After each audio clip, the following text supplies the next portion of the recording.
자, 오늘은 예수 제자의 길 이런 제목으로 주의 말씀을 전하겠습니다. 제목 다 같이요. 시작. 찬양대 시작. 하나님 인도하심이 계셔서 저는 요즘 자주 부흥회를 인도하러 다닙니다. 좀 감사합니다. 가는 교회마다 특징이 있고 또 크고 작은 교회지만 배울 것도 있고, 저는 가는 곳마다 뭔가 배울 것이 없는가 늘 예의주시하고 면밀히 살피기도 합니다. 그러나 종합적으로 말하면 우리 사익동 교회가 얼마나 아름다운 교회인지를 그럴 때마다 늘 새삼 발견하게 됩니다. 그래서 부흥회 때 가는 교회마다 자주 여러분을 칭찬하고 제가 소개하는데, 사익동 교회는 담임 목사가 설교 시간에 성경 구절이라든지 중요한 포인트를 강조하면서 받아하세요 하면 너무나 잘 받아합니다. 제가 칭찬을 많이 해놨거든요. 그럼 여러분들 잘 하셔야 됩니다. 자, 제목 다 같이요. 시작. 찬양대 시작. 자, 그래서 오늘은 여러분 이 주제를 잘 배우셔가지고 확고한, 확실한, 어디 내놔도 손색이 없는 우리 예수님께서 자랑스럽게 생각하시도록 예수님의 분명한 제자로 다시 한번 오늘 점검하시고 다시 한번 우리가 하나님 앞에서 출발해야 할 줄로 믿습니다. 아멘. 3월달이기 때문에 3월달은 영어로 March라고 부릅니다. M-A-R-C-H, March. 3월달을 왜 March라 합니까? March란 말은 행진하다, 전진하다, 그런 뜻을 가지고 있습니다. 그렇기 때문에 우리가 그래서 3월달에 입학식도 있고 모든 게 3월달에 출발하는데, 우리 신앙생활도 이 하나님 주신 아름다운 봄 3월달 자세히 쳐다보면 벌써 목련은 벌써 지금 꽃필 준비를 거의 다 하고 있고요. 어제도 보니까 언덕바지에는 할머님들이 벌써 쑥을 캔다고 야단입니다. 얼마나 하나님의 창조의 질서가 오묘한지. 그래서 우리가 신앙생활도 이 3월 달에 힘차게 전진하시고 행진하시기를 축원합니다. 그래서 우리가 그래서 3월 달에 특별히 우리가 제자, 예수님의 제자로서의 나의 모습을 재확인하고 점검하면서 정말 주님이 기뻐하시는 주님의 제자, 역사적으로 십자군 하면은 전쟁을 생각하지만 영적인 면에서 우리는 십자가 군병으로서, 십자가 군사로서 하나님 앞에 잘 준비되고 훈련되는 우리 온 성도들 되시기를 축원합니다. 제가 성경을 묵상을 해볼 때 예수님이 이 땅에 계실 때 예수님 주변에 몇 가지 종류의 사람들이 모여들었습니다. 대부분의 첫째 부류는 대부분의 사람들인데 구경꾼들이었습니다.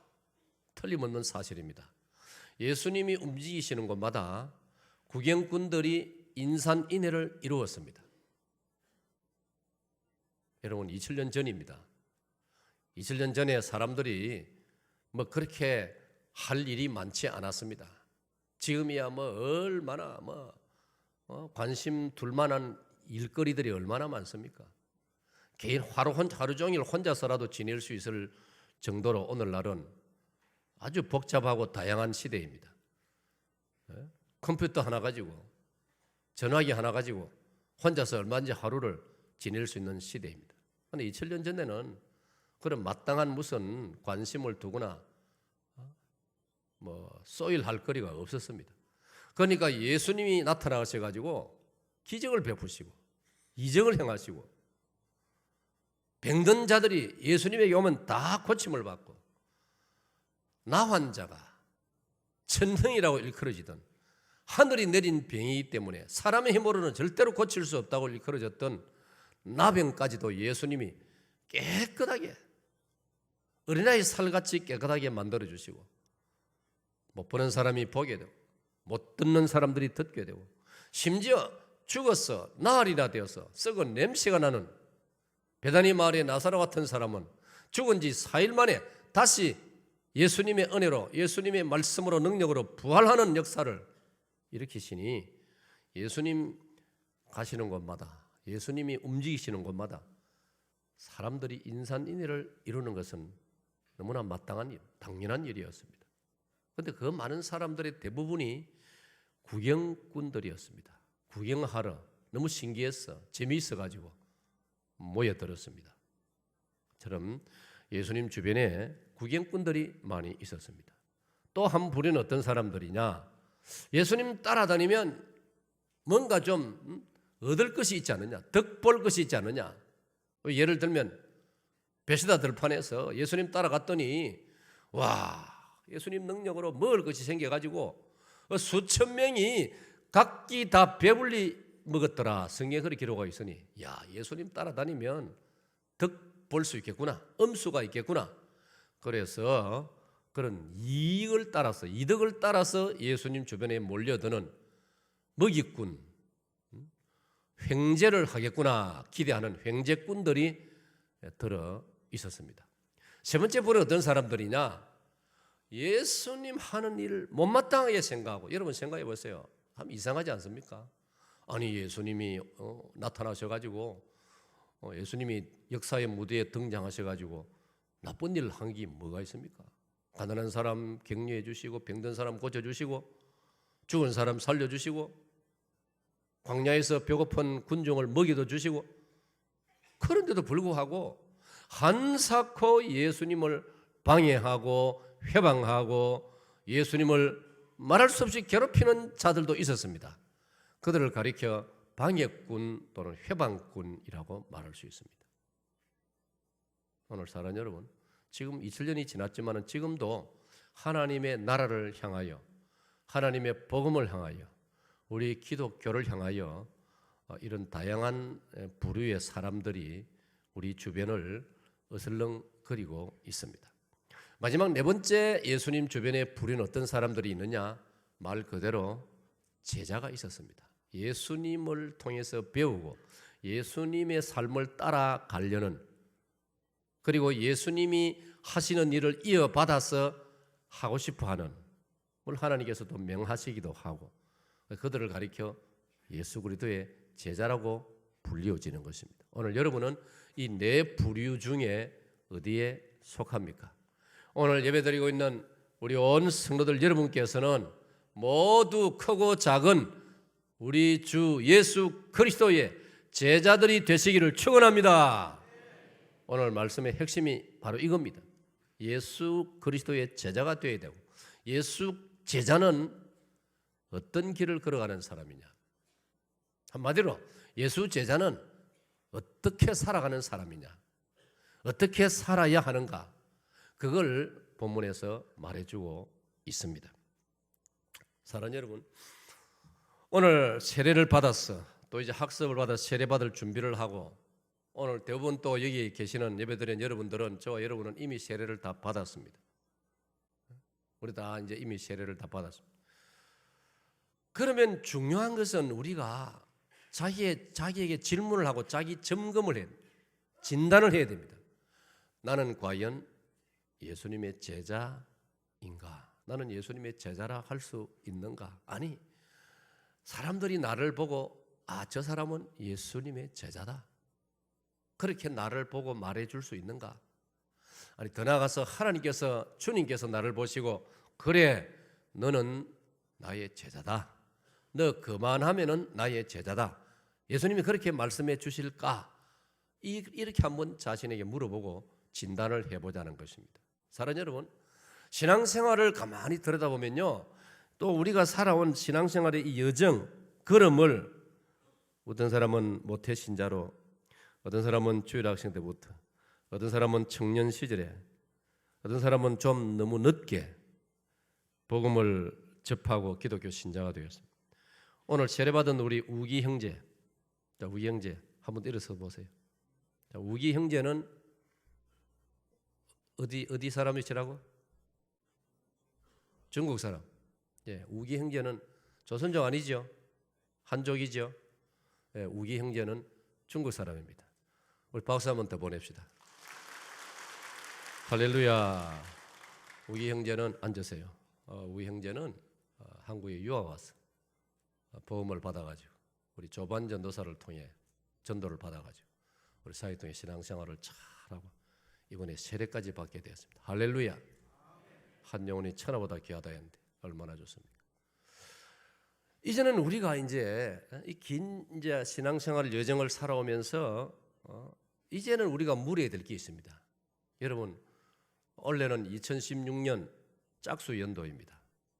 우리가 짝수 홀수 연도에 따라서 우리 각자가 태어난 연도와 일치가 되는 짝수 연도 혹은 홀수 연도 해당될 때 건강 진단을 받으시오라고 나라에서 이제 통지서가 오지 않습니까?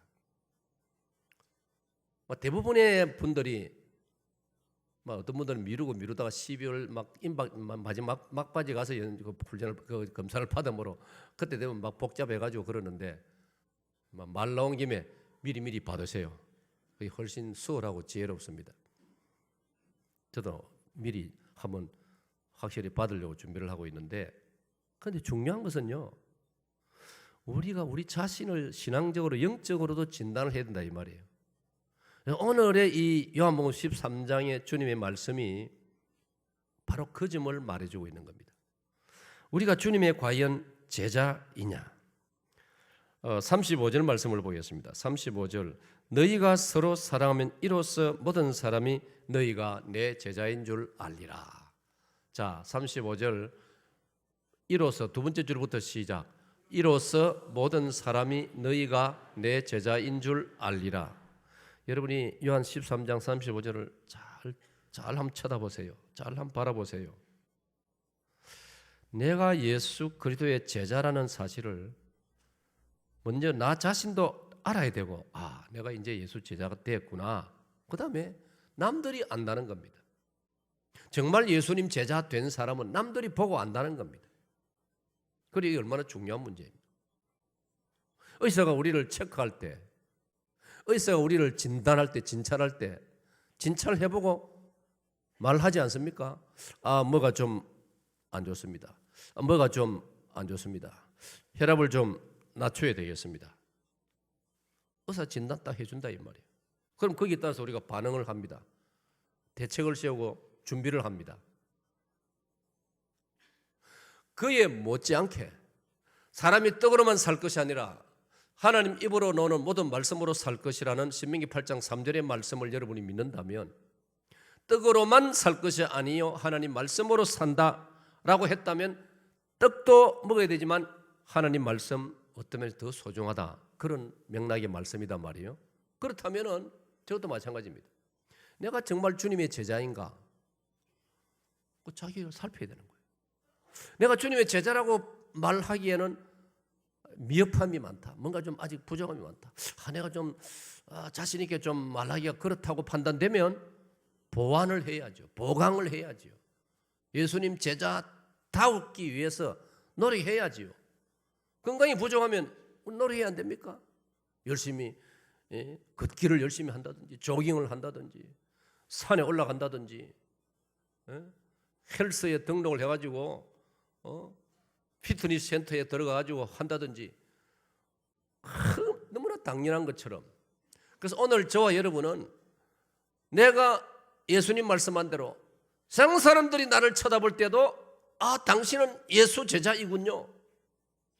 당신은 내가 겪어보니까 한 직장에서 같이 살아보니까 당신은 기독교 신자군요. 당신은 정말 확실한 예수 제자이군요. 오늘 본 말씀은 이 점을 우리에게 지금 도전해주고 있는 거예요. 우리를 자극하고 있는 거예요. 정말 마음에 소원하기는 오늘 우리 산모예배에 참석하신 온 우리 성도들께서 우리가 교인으로 신자로만 만족하지 말고 예수님의 제자로 나아갈 수 있기를 축원합니다. 우리 시대에 현존하는 최고령 시인이 누구냐 하면, 문학하는 분들의 글을 내가 읽어보니까 그러나서요, 우리 시대 최고로 연세가 많은 현재도 작품 활동을 하는 시를 써내는 분이 황금찬 시인입니다.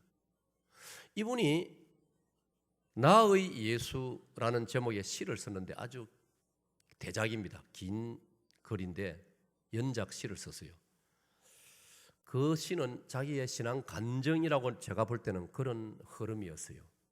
내용이 이래 되어 있는데 제가 간단히 여러분에게 소개하겠습니다. 그 중에 얼마를 제가 발췌했습니다. 한번 들어보세요. 제목이 받합시다. 나의 예수.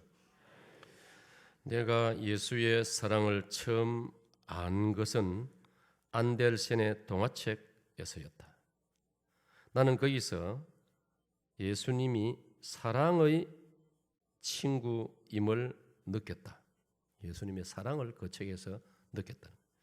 그 후에 철로 역정에서 또 예수님의 한 면을 만나게 되었다. 그 뒤에 죄와 벌이라는 책에서 또 예수님을 만났다. 그 뒤에 요한복음, 로마서, 베드로서신, 사도행전에서 예수님을 만났다. 예수님은 구원의 강가에서 나를 손으로 부르고 계셨다. 어느 날 나는 링컨의 생활을 읽으며 어느 날 나는 소녀 잔다르크의 그 이야기를 읽으며 어느 날 나는 유관순의 이야기를 읽으면서 예수님을 보았다.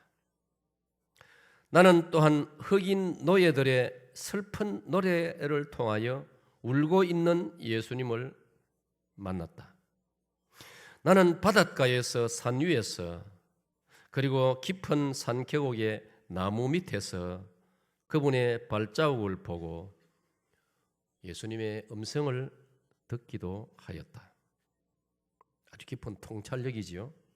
예사로 보지 않았다 이 말이에요. 그런 데서도 예수님을 느낄 수 있었다 이 말이에요. 마지막 클라이맥스는 이렇게 되어 있습니다. 이제는 그 예수님이 내 마음 안에도 계신다. 할렐루야.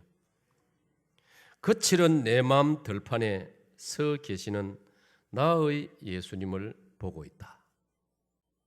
받읍시다. 나의 예수님. 그러니 황금찬 시인은 저 멀리서부터 어떤 면에서는 초보적인 단계에서 예수님을 접하기 시작한 겁니다.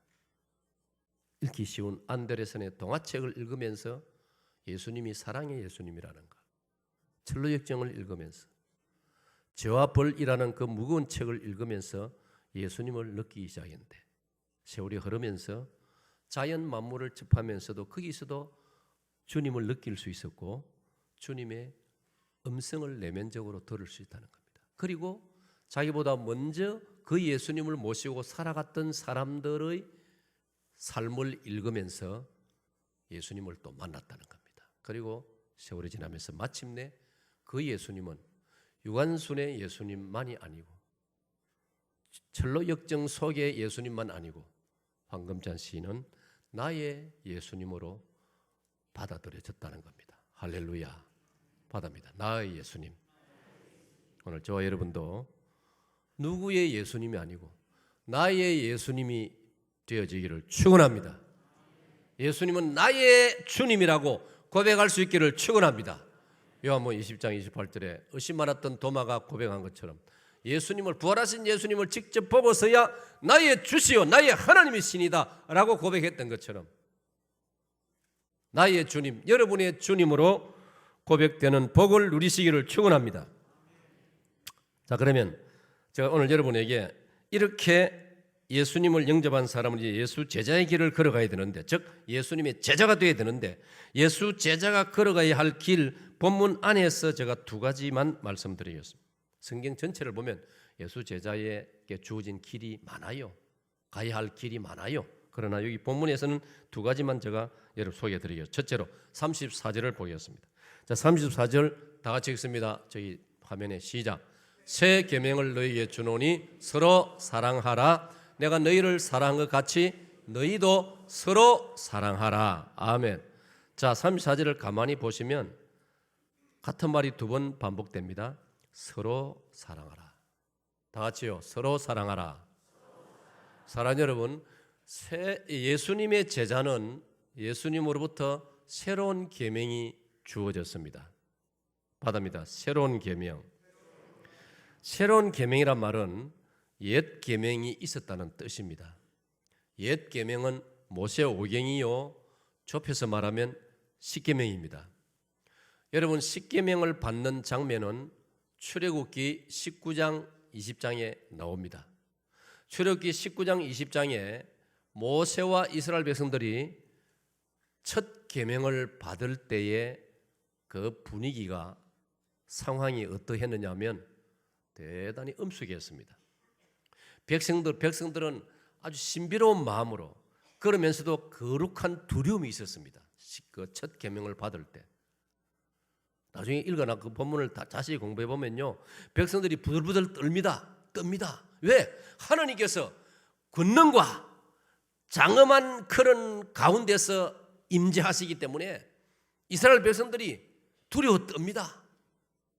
그리고 마지막 그 시내산 정상에는 모세가 자기 사환 여호수아만 데리고 올라갑니다. 하나님께서 다 데리고 오지 말라고, 일반 백성들은 저 밑에 놓아두라고요. 그러니까 첫 계명을 받을 때는요, 대단히 엄격했고 분위기가 대단히 장엄했고 상당히 무거웠습니다. 분위기가 무거웠습니다.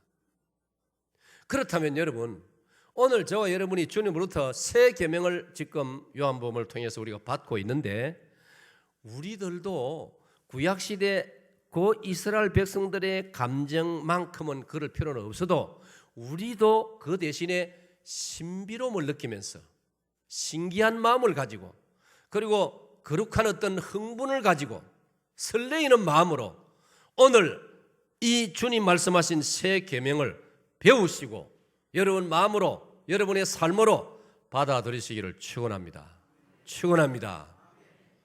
주님 말씀 새 계명입니다.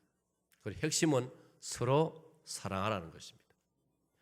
예수님의 제자라고 한다면 저와 여러분은 사랑의 사람이 되어야 되고 사랑할 줄 알아야 됩니다. 그런데 중요한 것은 서로 사랑하라는 겁니다. 여기에 강조점이 서로라는 말이 있습니다. 서로 사랑하라라고 했으니, 자, 우리 옆에 공식적으로 이럴 때는 부담 느끼지 말고 괜찮습니다. 좌우로 덕담하겠습니다. 서로 사랑합시다. 그럼 사랑합시다 했으니까 이제 이렇게 합시다. 사랑하겠습니다. 아이고, 기분이 좋습니까? 예, 조금 낯선 문화 같이 앉으면 조금 어색할 수도 있는데, 제가 공식적으로 공개적으로 말했으니까 괜찮아요. 부담 느끼지 마시고. 그래서 여러분, 예수 믿는 우리에게, 오늘 세례받은 여러분들에게, 학습받은 여러분들에게, 오늘 예배드리는 저와 여러분에게 예수님이 새 계명을, 새로운 계명을 주시는데, 그 내용은 서로 사랑하라라는 말씀이구나. 사랑하는 여러분, 그러면 우선 예수님은 어떻게 하시느냐 보세요. 예수님은 우리를 향하여 너희들은 나를 사랑하라 일방적으로 말씀하실 자격을 가진 분입니다. 왜? 예수님은 우리의 주인이 되시고, 예수님은 저와 여러분을 위해서 십자가의 희생을 당해 주신 분이기 때문에, 그러므로 너희들은 나를 사랑하라 라고 요구하실 수 있는 주님이십니다. 그럼에도 불구하고 여러분, 예수님은 먼저 우리에게 사랑을 보이셨습니다. 그 사랑을 보이시는 첫 번째 행동이 무엇이었느냐? 바로 요한복음 13장 1절로 13절까지 내용에 보면 다 나오는 것입니다. 예수님이 사랑 제자들의 발을 씻기시는 일을 하셨습니다. 절대에 물을 담으시고 허리에 수건을 두르시고 제자들 한 사람 한 사람 두 발을 다 씻겨 나갔습니다. 예수님께서 사랑을 실천하시는 겁니다. 얼른 볼 때는 그게 무슨 대단한 일 같지 않지만은요, 잘 들으세요. 2000년 전 이스라엘 유대 사회에서 선생님이 제자의 발을 씻긴다는 것은 아예 생각지 못하는 일입니다. 상상할 수 없는 일이었습니다. 예수님이 그런 습관과 전통을 깨시고 친히 제자들의 발을 씻기셨던 것입니다. 차례가 베드로 앞에 예수님이 차례가 되어서 당도했을 때 베드로는 조금 전에 말씀드린 것처럼 이런 것은 생각지도 못하기 때문에 아니 선생님이 어떻게 제자의 발을 씻기실 수 있는가? 내가 믿기로 예수님은 하나님의 아들이시고 예수님은 하늘나라에서 오신 하나님이신데 예수님이 어떻게 내 이 더러운 발을 씻기실단 말인가? 안 되지. 그래서 여러분 요한복음 14장 1절로 13절 안에 보면 베드로가 거절합니다. 사양을 합니다. 상대 베드로는 본래 그 나름대로 그 성격이 확고한 사람이거든요. 주여 결코 제 발을 씻길 수 없나이다. 미안해서 하는 말인데 그 표현이 아주 강했습니다. 우리 여기서 뭘 하나 발견할 수 있느냐면요, 상대방의 순수한 사랑을, 호의를 너무 거절하는 것도 아름다운 것은 아닙니다, 여러분. 여러분도 서로 살아가시면서 사랑방이나 남녀 전도회나 우리 교회 안에서 누가 여러분에게 호의를 베풀면 한 번쯤은 사양하시되 두 번, 세 번 사양하는 것은 예의가 아닙니다. 그런 호의는 받으시기를 바랍니다. 좀 크게 아멘하세요. 받으시기 바랍니다. 저도요, 나이가 들어가면서 조금 그런 면에 훈련이 되어서요, 여러분이 저한테 뭘 맛있는 걸 사준다면 이제 사양 안 합니다. 사양 안 합니다. 저들은 아이고 됐습니다. 아이고 괜찮습니다. 아이고 됐습니다. 이제는 아마 잘 받아들일 거예요. 왜? 이 성경을 보니 그래요. 베드로가 일반적인 그런 상식과 습관과 전통과 윤리를 가지고 결코 제 발을 씻기실 수 없습니다 이렇게 했는데, 알고 보니까 그건 베드로의 겸손이 아니고 그건 틀렸다고 성경은 그렇게 말하고 있는 것입니다. 예수님께서 답을 하십니다. 뭐라고? 나한테 발 씻김을 당하고 싶지 않다고? 물론 예수님 베드로의 심정을 다 아시지요. 그러면서도 오늘 우리를 위하여 예수님 하시는 말씀이 뭡니까? 만약 내가 너의 발을 씻기지 않는다면 지금부터 너와 나는 상관이 없다. 아무 상관이 없다. 모르는 사이다. 그런 뜻으로 말씀하시니 이거 얼마나 큰 낭패입니까? 그래서 베드로가 예수님의 그 말씀에 충격을 받고 너무 놀라가지고 아이고 주님, 사연이 그렇다면은 아예 기왕 수고하시는 김에 제 목욕 좀 시켜주이소. 참 이 베드로 이 사람 참 재밌는 사람이지요. 예수님 그렇게 말씀하시니까 그렇다면 내가 손발 주님이 씻겨 주시는 걸로는 내가 기분이 안 되겠습니다. 아예 물을 한 도람 가져와서 날로 아예 목욕을 시켜 주십시오. 그렇게 말을 했습니다. 물론 그때 예수님께서 그래, 네 그 마음 참 시원한 대답이다. 너는 이미 목욕을 했다. 너는 이미 신앙 고백을 분명히 했고 또 하나님의 성령께서 네 신앙 고백을 받으셨다. 그런 때문에 너는 손, 발밖에 씻을 필요가 없다. 발만 씻어도 충분하다. 그렇게 말씀해 주신 겁니다. 할렐루야. 사랑하는 여러분, 자, 이렇게 예수님이 주님이시고 선생이 돼가지고 제자의 발을 씻겨주셨습니다.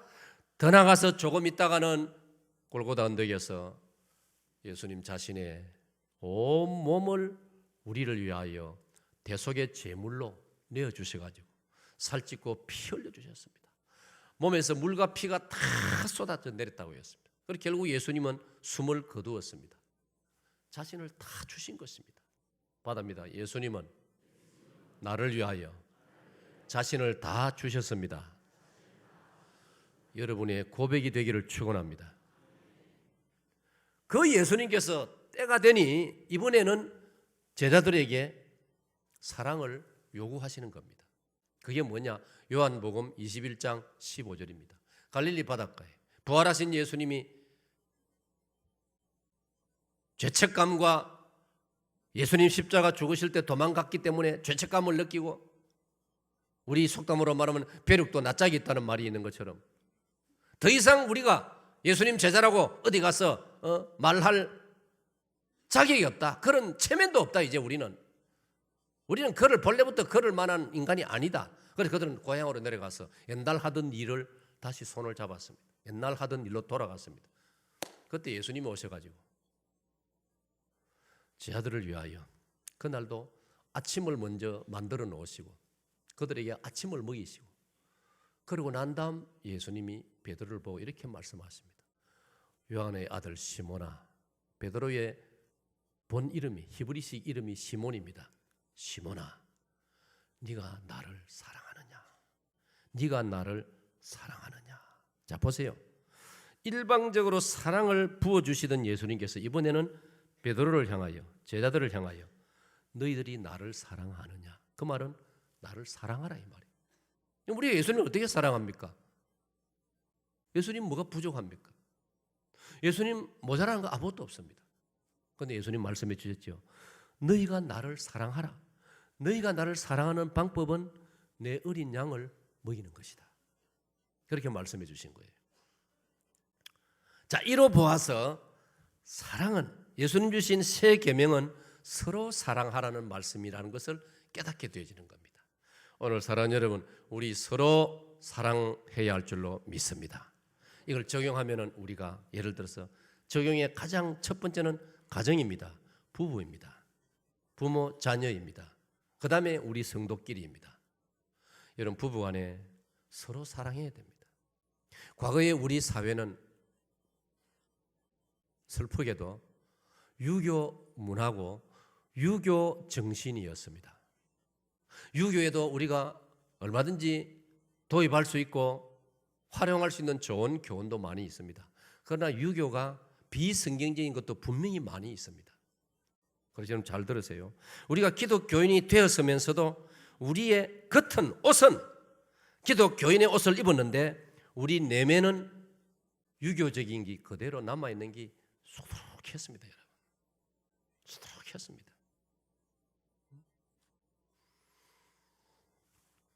바꿔 말하면요, 베드로 생각에, 유태사회의 생각에 선생님이 제발을 시킨다는 것, 있을 수 없는 일이었습니다. 그런데 예수님은 그런 고정관념을 깨뜨리셨습니다. 오늘 저와 여러분이 기독교인이라고 하면서도 우리가 옷은 겉을 보기에는 기독교인으로서 옷을 입었는데 우리 내면은 여전히 기독교의 정신, 기독교의 철학, 기독교의 문화를 제대로 살고 있지 못하는 부분이 많다는 것을 오늘 이 본문이 말해주고 있는 것입니다. 부부간에 아직도 우리는 특별히 죄송합니다. 제가 만약 다른 지방 출신으로서 이런 말 하면 우리 남자들 중에 상당히 오해할 분들이 많습니다. 저도 여러분 같은 신토불이기 때문에, 신토불이 무슨 말인지 알죠? 여기서 자라고 여기서 먹고 커서니 여러분하고 똑같단 말입니다. 우리가 고정관념이, 예를 들어서 남자는 북에 들어가면 안 된다. 그 성경 어디에 있습니까? 조금 전에 말씀했는데 요한복음 21장 앞부분에 예수님이 아침 밥상을 만들었는데요, 제 아들을 위해서. 박찬영사, 내 눈이 글로 가네요. 부에 한 번씩 들어갑니까? 선미, 맞습니까? 대답 안 하는데. 그러니까 우리가 이걸 이제 우리가 정말 제자의 정신이 뭐냐 하는 걸 다시 우리가 성경적으로 회복해야 되는 것입니다. 여자가 목소리 크면 안 된다. 그럼 남자는 커도 됩니까? 네? 남자는 커도 되기 때문에 아파트에서 남자로서 크게 해보세요. 당장 고발이 들어옵니다. 그러니까 우리는 그리스도 안에서 고린도서 5장 17절의 말씀같이 새로운 피조물이 되었습니다. 새로운 피조물이라는 것은요, 천국 갈 수 있는 새로운 우리 영이 새로운 하나님의 자녀가 되었다는 의미가 있을 뿐 아니라 그 속에는 우리의 삶의 태도도 새로워진다 이 말이에요. 그 기준이 뭡니까? 예수님이십니다. 마태복음 20장 28절에, 마태 20장 28절에 인자에 온 것은 섬김을 받으려 함이 아니라 섬기려 하고 받합시다. 섬기려 하고. 저도 자랄 때 그런 걸 자라면서 우리 다 많이 봤지 않습니까? 우리 아버님들은 어떻게 하십니까? 저 방 안방에 앉으셔가지고 어머니한테 시키든 우리 자녀들 시키든 물 떠오너라. 담배 재떨이 가져오너라. 우습지 않습니까? 저는 지금 생각하면요, 아버님은 안방에 앉혀져 가지고 물 떠오너라, 재떨이 가져오너라. 또 어떨 때는 뭐 하는지 압니까? 저 전방에 가가지고, 2부 때는 일하니까 많이 웃던데 3부 때는 이상하네요. 전방이란 말 오랜만에 안 들어봅니까? 자, 보세요. 전방이 뭐예요? 가게. 알기는 안 해. 전방에 가가지고 그 술 한 병 사오느라, 전방에 가가지고 담배 한 갑 사오느라. 아버지는 전부 다 시키는 것이 그 당시에 너무나 당연했습니다. 내 아이가 뭐 나이가 몇이고 학년이 몇 학년이니까 그거는 시키면 안 된다, 그런 게 어디 있습니까? 그런 문화 속에 자랐다 이 말이에요. 그런데 오늘 성경 예수님께서는 그게 아니라 서로 사랑하라. 여기는요, 나이를 떠나서, 남녀를 떠나서, 부부라는 것을 떠나서 서로 사랑하라. 오늘 이 말씀 우리 마음에 새겨야 할 줄로 믿습니다. 왜 그러느냐? 예수님을 나의 구주로 맞아들이고 예수님을 나의 구주로 모셔드리고 나면은 내 인생관이 바뀐다는 겁니다. 전에는 대접을 받고 싶었는데, 전에는 저 사람이 나를 섬겨야 되는데, 이제는 아니단 말이에요. 예수님을 믿고 보니, 예수님을 모셔드리고 보니 내가 먼저 섬길 수 있고 내가 먼저 대접할 수 있는 새로운 사람으로 바뀌어지는 줄로 믿으시기를 바랍니다. 이게 새 사람이에요, 여러분. 새 사람 하면 무조건 천국 갈 수 있는 사람 된 그것만 새 사람이 아니고, 새 사람을 이 현장에서도, 이 땅에서도 새 사람으로서의 삶을 살아라고 주께서는 말씀하고 계시는 것입니다. 그래서 서로 살아라는 말씀을 제가 공부를 좀 해보니까요, 이 무슨 말이냐, 나누는 사랑, 흘러보내는 사랑이라는 뜻입니다. 여러분, 사랑을 좋은 걸 혼자 가지고 있지 말고 흘러보내는 여러분 되시기를 축원합니다. 이게 기독교 정신입니다. 성경의 정신입니다. 흘러보내는 것. 이스라엘 백성이 광야를 통과할 때 한 달 먹을 양식 다 가지고 있지 않았습니다. 하나님께서 매일의 양식을 주셨습니다. 하루분의 만나를 주셨습니다. 그래서 예수님께서도 오셔가지고 우리에게 주기도문을 가르칠 때 마태복음 6장 9절로 13절에 하늘에 너희는 이렇게 기도하라, 이렇게 기도하라 하시고, 하늘에 계신 우리 아버지여, 그 다음에 일용할 양식을 주옵시고, 일용할 양식을 주시옵소서, 그 말입니다. Give us this daily bread. 매일의 양식, 즉 하루분의 양식. 그래서 오늘 집에 가가지고 다 팔아서 하루만 남기지는 마세요. 그걸 한다고 해서 그럴 사람도 없겠지만은, 그 말씀은 뭐냐? 그 깊은 정신은 나누라 이 말이에요. 흘러보내라 이 말이에요. 그래서 사도행전 2장을 읽으면 끝부분에 가면 예루살렘 교회가 서로 나누지 않습니까? 각자 집에 있는 걸 가지고 와서 예배 후에 같이 식사를 하고, 우리는 지금 어떻습니까? 예배 마치고 주방에 가서 대접을 받습니다. 오늘도 우리 박상길 집사님과 오희선 권사님 가정에서 오늘 우리 점심을 대접해 주십니다.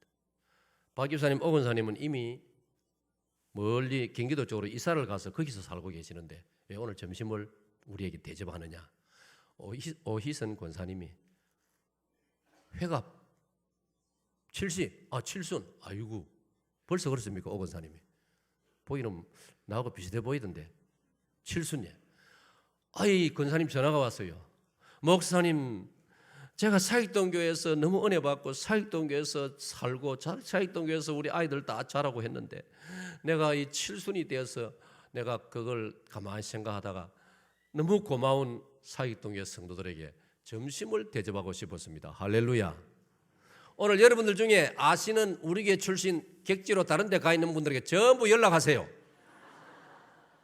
앞으로 그대도 회갑이나 칠순 당하면 점심 한 끼 내라고 연락도 하세요.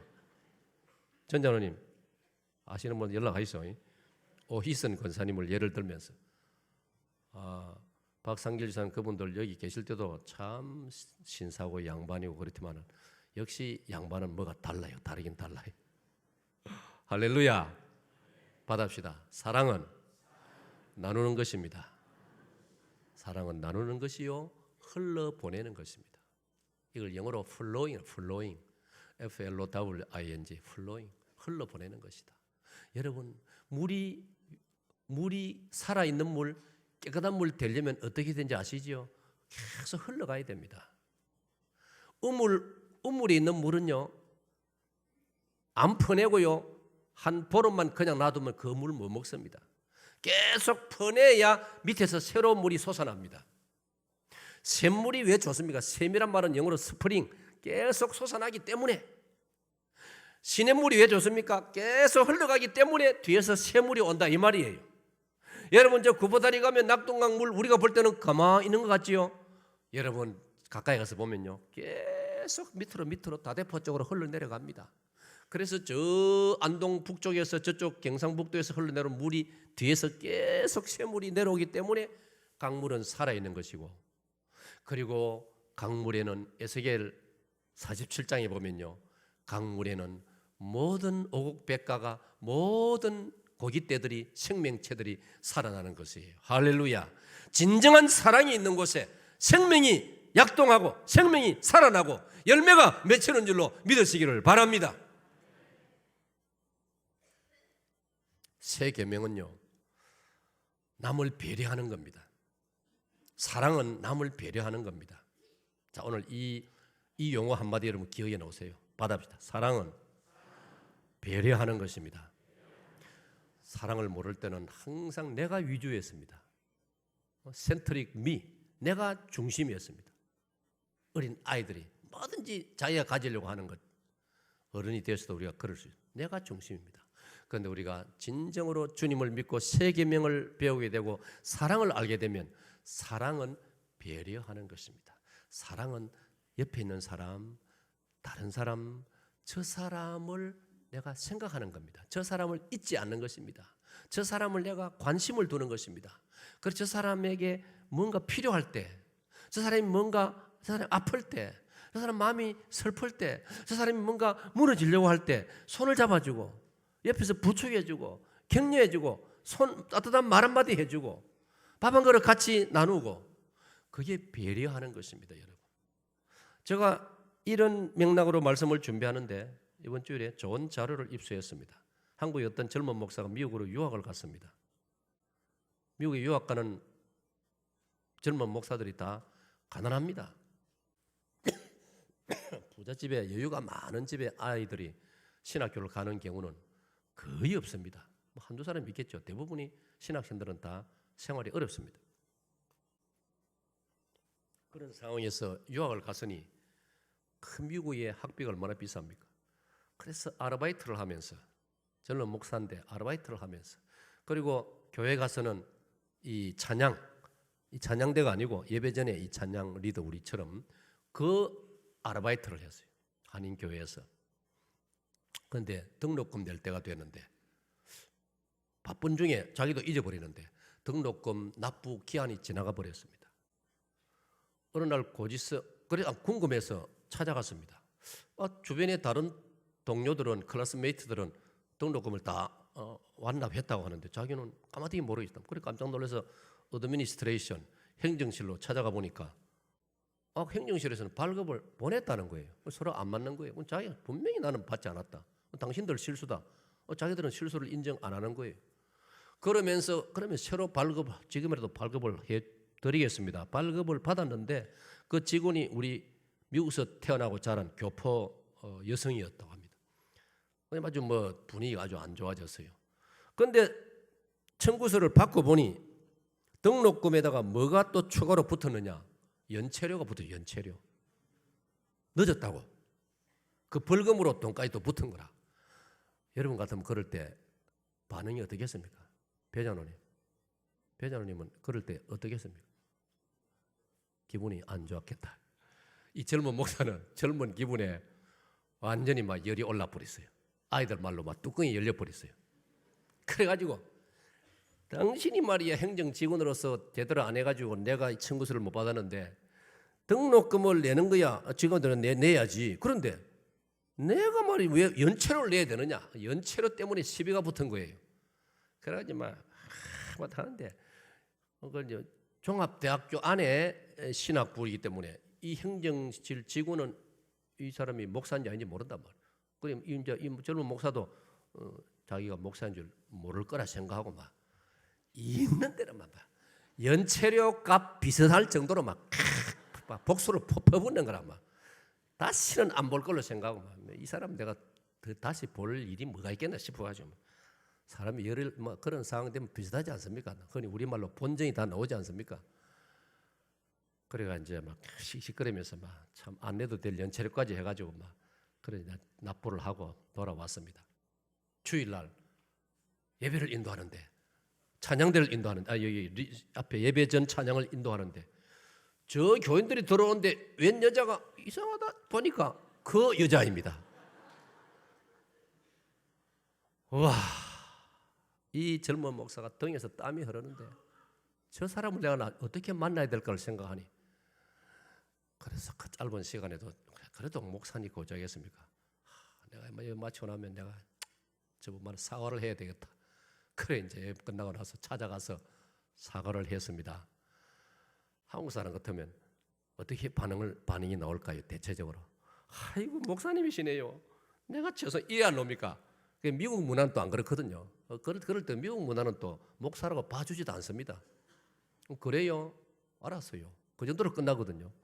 그러니까 이 목사 생각에는 이 분이 덜 풀린 줄로 생각하고 마트에 가가지고 과일 한 상자를 사가지고 그 직원의 차 트렁크에다가 집어넣어주고 또 찾아가지고 사과를 했단 말이에요. 왜? 그래 마음 안 풀어놨다가 소문이 잘못 나면 이 아르바이트 자리까지 떨어질 수 있지 않습니까? 그래서 이제 그 이야기의 결론이 뭐냐? 그걸 내가 다시는 안 볼 것처럼 행동한 바람에 연체료에다가 과일 한 상자까지 또 사주었으니 손해가 그 가난한 유학생으로서는 손해가 이만저만이 아니라 이 말이에요. 받합시다. 사랑은 배려하는 것입니다. 그러므로 성도 여러분, 우리끼리도요 다시는 안 볼 것처럼 그렇게 막말하면 안 됩니다. 알았습니까? 부부간에도요 그러면 안 됩니다. 오늘 밤 되면 같이 또 자야 되는데 막말하면 안 된단 말이에요. 예? 제가 어디입니까? 저기 익산에 전라북도 익산에 부흥회하러 갈 때인지 올 때인지 그 노포동 고속버스 시외버 터미널에서 그 얼마나 그 깁니까? 그 복도가 그 밑에 그 대합실 쪽에 웬 신사가 저기 인사를 하는데 도통할 수가 있어야죠. 근데 뭐 아는 척 인사는 저도 같이 했어요. 그래서 하도 뭔가 좀 그해서 실례지만 죄송하지만 어떻게 저를 아시나요? 목사님 저 사기동 교회 교인입니다. 아이고 주여.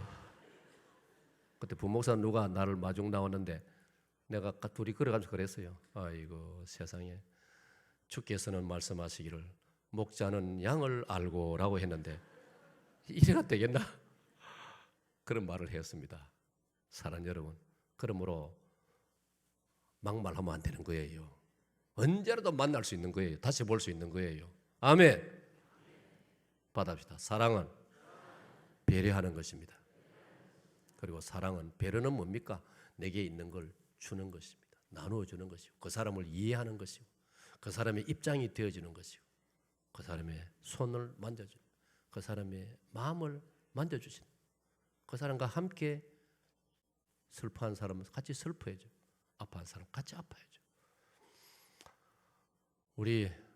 이거는 우리가 나눠야 되니까 우리 이영자 A 권사님이 지금 많이 위중한 중에 계십니다.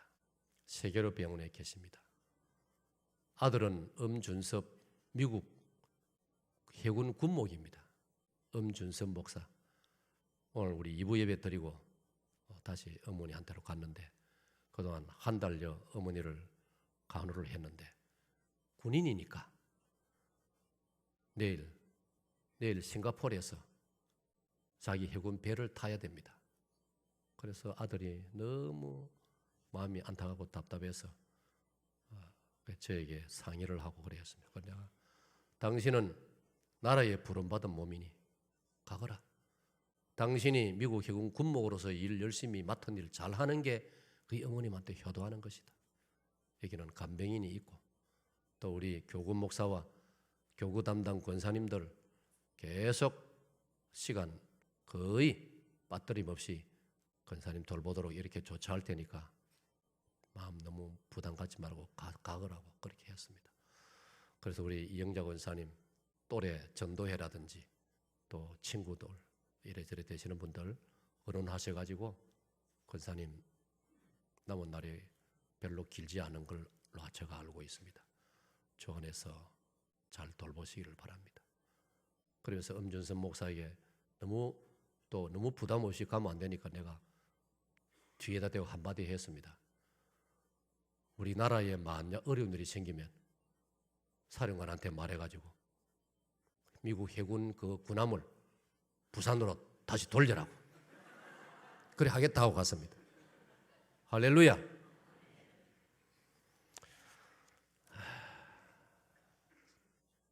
오늘 세례식 학원의 시간이 많이 됐네요. 36절 한번 읽어봅시다. 36절 이제 두 번째 건데 36절.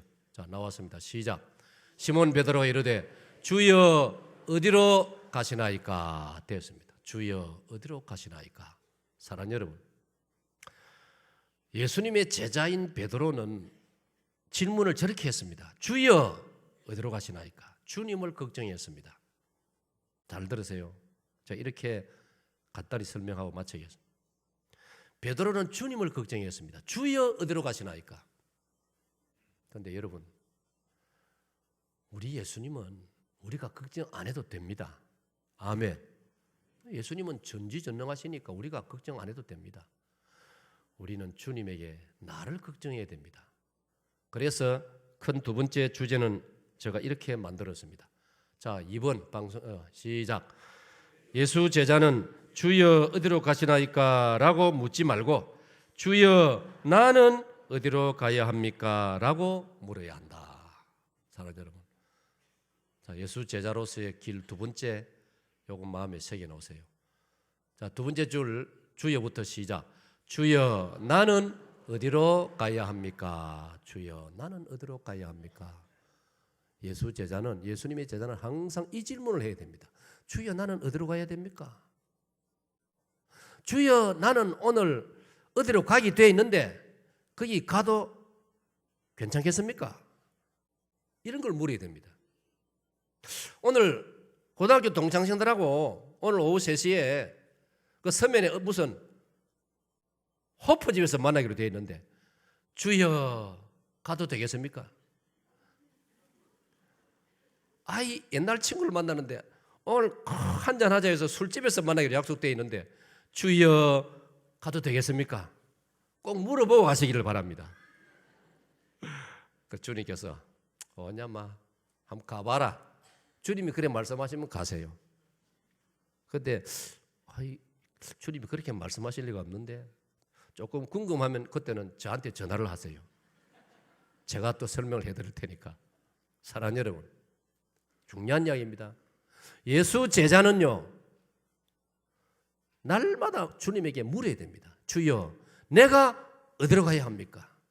주님이 어디로 가시는지는 걱정할 필요가 없습니다.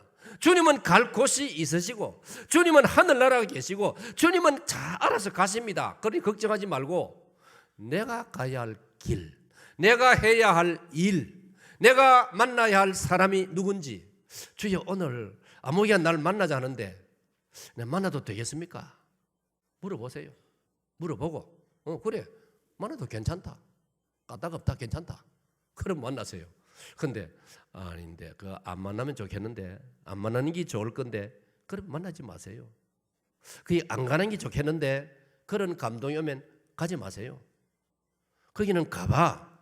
그 아무개 너 사랑방에 너 그 전도에 그 아무개 그 동료가 지금 몸이 안 좋지 않느냐, 지금 상당히 힘들어하지 않느냐, 그 한번 가봐. 그럴 때는 가는 거예요, 여러분. 이게 제자의 길입니다. 아멘. 아멘.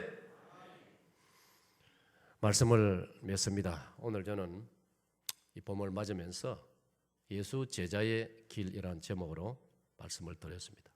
예수 제자는 새 계명을 받은 사람입니다. 새 계명의 핵심은 서로 사랑하는 것입니다. 자, 서로 좌우 인사합시다. 서로 사랑하겠습니다. 그리고 제자는, 예수님의 제자는 모든 것을, 가야 할 곳, 만나야 될 사람, 해야 할 일, 내 삶의 모든 것을 주님에게 여쭤보는 것입니다. 그러면 주님께서는 정확하게 답을 해주십니다. 왜? 내 신앙 양심을 통해서 답을 해주십니다. 그리고 주님께서는 주일날 이 예배를 통해, 여러분 사익동교회 강단을 통해서, 목사의 설교를 통해서 오늘도 주님이 여러분이 물으시는 질문에 주일마다 답을 주시는 줄로 믿으시기를 축원합니다.